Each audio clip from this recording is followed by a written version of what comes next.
Et puis là, voilà, amputation très rapide, réveil. Il manquait voilà le handicap qui était là, qui démarrait. C'est la première nouvelle, c'était vous êtes amputé au-dessus du genou. Donc, c'est-à-dire, il y a le médecin qui vient te voir à ton réveil Ouais, tout de suite et ouais, qui t'annonce la couleur, quoi. ouais, vraiment, voilà. Donc c'est ça a été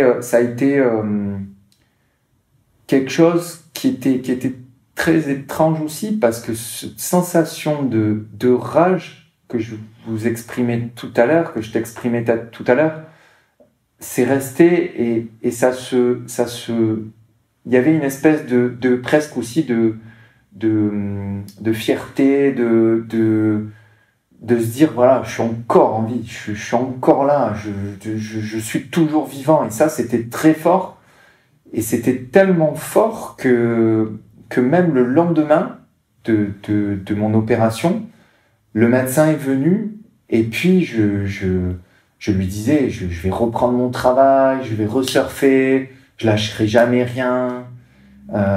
Et je me rappelle même du chirurgien qui s'est retourné vers les infirmières et qui en rigolant a dit aux infirmières, mais qu'est-ce que vous lui avez mis dans la perfusion? Et c'est quoi? C'est D'accord. des amphétamines ou qu'est-ce que c'est?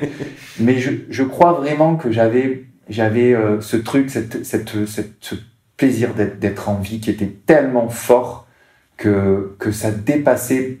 Et puis quelque part aussi, certainement, une espèce de déni aussi du handicap qui était présent. Je voyais pas les problématiques qui allaient arriver. Hein. T'étais encore dans ton lit, J'étais t'étais pas encore dans mon déplacé. lit.